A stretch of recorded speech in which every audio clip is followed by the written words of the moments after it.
On va regarder les dernières informations maintenant concernant l'agression au couteau d'une professeure en classe dans un collège de Sanary-sur-Mer. Hier, un élève de 3e, âgé de 14 ans, Alexis Pluyette, est à Toulon, à proximité du commissariat où est entendu le jeune homme. Que sait-on de ses propos auprès des enquêteurs? Comment a-t-il justifié son acte? Je mets des guillemets à justifier. Expliquer. Alexis Pluyette en direct de Toulon pour BFM TV. Quant à l'enseignante, elle est toujours entre la vie et la mort. Oui, je voudrais interroger Jean-Rémy Girard, qui lui-même est professeur de français. Vous avez des nouvelles?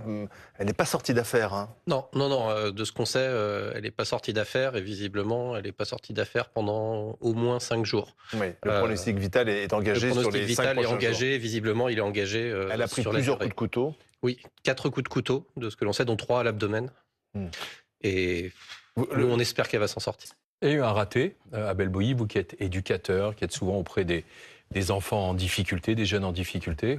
Il y a eu un raté, mais c'est un raté de la société. Je pense qu'il n'est pas nécessaire de chercher un raté au niveau de l'école ou au niveau de tel corps éducatif.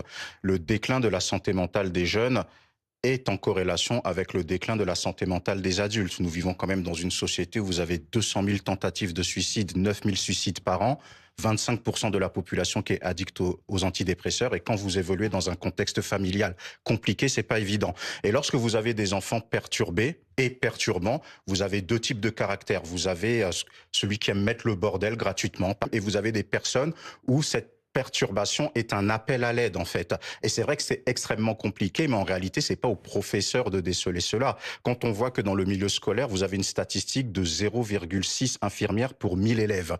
Les psychologues manquent, c'est vraiment pas évident. Mais pardon, je vous interromps, mais les élèves perturbateurs, ça a toujours existé. En revanche, le passage à l'acte, prendre un couteau le matin, arriver à l'école et en pleine classe poignarder sa prof, c'est quand même, c'était moins fréquent il y a quelques années. Et là, si on prend seulement l'année 2025, les faits se multiplient. Mais c'est comme ça les se couteaux, banalise. Donc là, il s'est passé quelque chose. Qu'est-ce qui s'est passé dans la tête de nos enfants? C'est quelque chose qui a été redit sur votre plateau et que l'on dit tout le temps, tous les acteurs de terrain. La mauvaise utilisation d'Internet y est pour beaucoup. Quand vous avez le cocktail entre le contexte familial compliqué, la mauvaise utilisation d'Internet, le manque de repères, c'est assez difficile. Et le manque de prévention. Souvent, quand on parle de prévention, et vous remarquez que tous les acteurs de terrain que vous appelez disent la même chose ou que vous interrogez alors qu'on ne se connaît pas. En France, on a négligé l'importance de la prévention parce que les jeunes ont besoin de quoi très rapidement? Ils ont besoin qu'on leur donne des facteurs d'identification. Moi, il y a quelques semaines, je me suis retrouvé dans un lycée privé où, à la fin de mon intervention, j'ai une jeune qui est venue me voir en pleurant pour me remercier parce qu'elle avait prévu de faire une tentative de suicide le soir même. Elle n'a même pas pu me l'exprimer avec des mots. Elle m'a demandé un cahier pour pouvoir l'écrire sur sa feuille. Mais lorsque votre ministre dit que le risque zéro n'existe pas, c'est ce qu'il a déclaré hier soir. Qu'est-ce que vous lui répondez? C'est pas parce que le risque zéro n'existe pas qu'il faut pas essayer de diminuer le risque et qu'il faut surtout faire en sorte qu'il arrête de s'accroître parce qu'en ce moment le risque il augmente. Vous voulez que je vous raconte une histoire régulièrement. On a appris là qu'un enfant de 7 ans a été entendu par la police aujourd'hui après avoir menacé le directeur et un employé d'une école primaire de Pau. Il a trouvé l'arme, il volait dans les cartables, et il a trouvé l'arme dans un des cartables. Donc il y avait un autre élève qui avait ce couteau, et il a menacé donc le personnel. Mais 7 ans, je suis même école primaire. Je suis même pas surpris. C'est ça le pire. Je suis même pas surpris.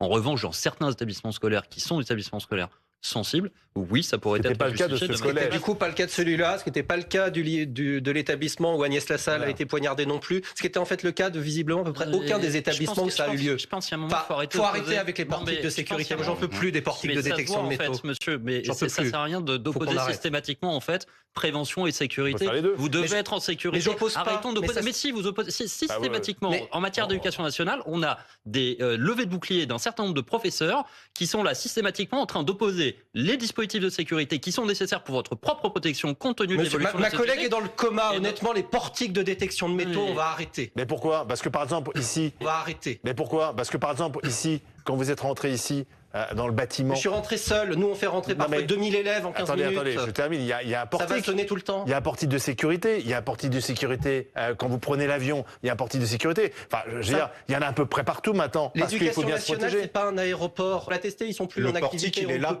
Il est là pour déceler des objets métalliques, on est bien d'accord. Bon, il y a des couteaux en céramique. Est-ce qu'on va dire aux élèves de ne plus amener de compas, de ciseaux, de cutter, qu'est-ce qu'on va dire en fait?